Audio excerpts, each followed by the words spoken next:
Hi everyone, welcome to Object Oriented Programming class. Now we see the topic on static members and method overloading in Java. Please use headphone for better audio quality. Static members in Java, static members of a class can be categorized into two types. One is static data member, second one is static member function or static methods. In first one, static data member. The keyword static is preceded with the data type is known as a static data members. For example, we are declaring the variable int a. Int a is normally it's a integer variable. Static int a means it's a static variables. Static variables is used to maintain the values common to the entire class. Static variables are initialized automatically to 0 if the value is not given. If the value is given, it will initialize to that value. Static variables are shared by all the objects of that class. Syntax for the static variables: static keyword space data type space variable name 1 comma variable name 2 etc. semicolon. Here the static data member of the class has the following properties. Access rules of the data member of the class same for the static data member also. Access rule is same for the static as well as non-static member also. Here the static data member is used for the purpose of counting, such as counting number of objects in a program and how many times a function is called, mainly used for counting purposes. For example, you are having the bank account, so bank class is there. Today so many people created account, so at the end of the day how many customers created account means by using the concept of static only the counting was done. The next one, program for the static member class sample. Here the class name is sample. Here only one variable static int a. That means we are not initializing any variable. But the default value equal to 0. Then one constructor function. That constructor function only performs increment of a only. So okay, then class test is a main class, public static void main, sample space s1 equal to new sample. Here the first object is created. At the time of creating the object, corresponding constructor function will be called. It perform the operation a plus plus. Initial a value equal to 0. A plus plus means here the a value equal to 1.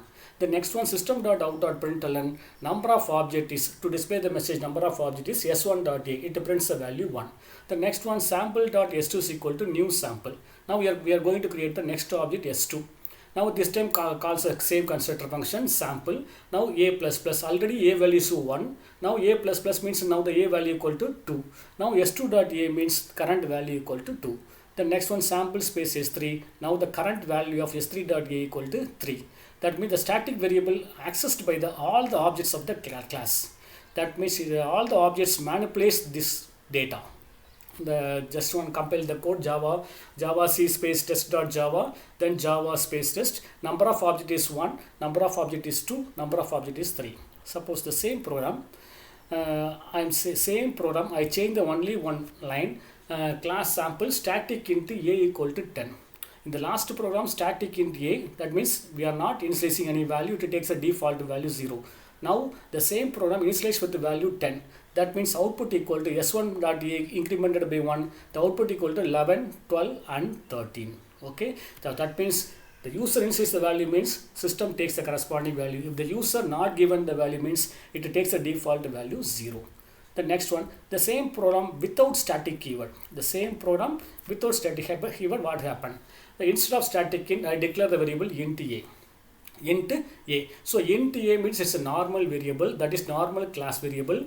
That is the normal class variable not manipulated by all the object of the class. The concerned object only manipulate the respective data. So here same class sample space s1 equal to new sample. You are not giving any value a, default value equal to 0. Then s1.a means it incremented by 1, that value equal to 1. Then sample space s2 equal to new sample. Now the second object also initialized with the value equal to 0. s2.a equal to also 1. Then next sample space s3 equal to new sample. This is also third object. Third object also having the separate value for a, that is s3.a equal to 0. A plus plus s3.a equal to 1. The output equal to number of object is 1, 1, 1. Okay, that means what's the difference between the static and the integer variable means static variable manipulated by all the object of the classes. Okay. The next static member function, the same The keyword static is preceded with the member function known as the static member function. If the method starts with the static keyword, means that member function is called as a static member function. Static member function manipulates only on static data member of the class. The next one, static member function acts as a global for member of its class without affecting the rest of the program. Static and non-static member function cannot have the same name and the same argument name. That means we have to use a separate name for the static member function as well as a non-static member function. They can call only other static methods. Static methods calls only the other static methods. That means static method cannot call the non-static methods. Okay, syntax for the static method: static keyword, return type, method name, list of parameter, and the function body. Okay. The next one, program for the static member function. The same program class, consider the class programs, class sample, static int a comma b. Then next one, sample. The sample is a constructor function, and its constructor contains two values, int x and y. The x and y value assigned to a and b. The next one, we are declare one static member function, static int add. Here the function name is add. Return data type is integer. It's a static member function. This function performs the addition of a plus b and returns this integer value.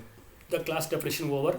Then main program, main class test, public static void main, string arguments. Sample space s1 equal to new sample 10, 20. Now we are creating the first object s1. At the time of creating the object, it called the constructor function 10 and 20 assigned to x and y. Then now s1.a equal to 10, s1.b equal to 20. The next statement, system.out.println sum of 10 and 20 equal to s1 dot dot. Now the control transfer to the add function. It perform the a plus b, 10 plus 20 equal to 30, returns the value 30 in here. So now the output equals sum of 10 and 20 is 30. Similarly for the second object, sample space s2 equal to new sample 20 and 30. Now the s2 dot add equal to s20 plus 30 equal to 50. Now the sample space s3 equal to new sample 30 and 40. S3 dot add equal to 30 plus 40 equal to 70. Now the outputs 30, 50 and 70. Static member function without static variables. Static member function without static variable. The same program. Here the variables are declared as a normal variable, normal class variables int a comma b. In the last program it was declared as static int a comma b. Now it is declared as a int a comma b. Int a comma b is a normal variable in the class. Okay. Next one, same coding. The class test sample space s1 equal to new sample 10, 20. Already I told that static methods can manipulate only the static data members. Once you compile the program, the error is the non-static variables here cannot be a reference from the static context. That means the static methods only manipulate the static data members only. The next one, method overloading. The same already we studied in the method overloading in C language and C++. Same function name or method name used for more than one method within the same scope is called as the method overloading. Within the same scope, within the same class. Okay. Method overloading is used to perform the similar task but using the different input parameters. To call a method in an object, Java compiler matches up the method name first and then the number and type of parameter to decide which one of the method is to be executed. This process is called as a static or compile time polymorphism. The example program for the method overloading. Here first I declare the statement import space java.udl.dash is for getting the input from the user. Class name hello, public static void main. Here declaring the scanner class, scanner space s equal to new scanner system.in. Next we will get the three inputs from the user for the variables a, b and c. Okay, the next one, the system.out.println display the message maximum of first two values, max a comma b, the next maximum of three values, then max a comma b comma c. Now the public static void main function is over. Next we have to declare the next function. This function is called as max function. That function passes the two argument int x comma y. This function to find the maximum of two numbers. This function also returns the value, integer value. It's also a static member. The next, inside the int max of 2, that is maximum with the two arguments. If x greater than y, return x false, we return false. The next function with the three arguments to find the maximum of three numbers. Static int max of int x comma int y comma int z. Inside the program, return max of x comma y comma z. here the input for the program. Now this class name is hello. This class contains three methods. One is main method. The second method is max with the 2 arguments. Third method is max with the 3 arguments. Here our program is to find the maximum first 2 numbers and to find the maximum first 3 numbers. Here all the methods are static method. That means already all of you know that static methods can call only the other static methods only. Here they enter the A value 10, B value 15, C value 18. Now the output is over. The last the inputs assigned to A, B and C. The next line system.out.println maximum of first 2 values plus max of A, B. Now the control is transferred to the maximum with the 2 arguments. Now the 10 and 15 value assigned to X and Y. If X greater than Y, 10 greater than 15, condition false, returns a Y value. Here the Y value output equal to 15. The maximum first 2 value is 15. The next statement system.out.println maximum of given 3 values. Now the max of, next you call the function max of A, B, C. Here A, B, C value assigned to X, Y and Z. Now the next statement return max inside the bracket max X, Y, Z. The first you are passing the argument max X, Y inside the bracket max X, Y. Here 10, 15 value call the maximum function with the 2 argument and X and Y. 10 and 15 among these two returns the value 15 as the maximum value. Next to Y, next that is the max of S, Y replaced with the value that is Y value.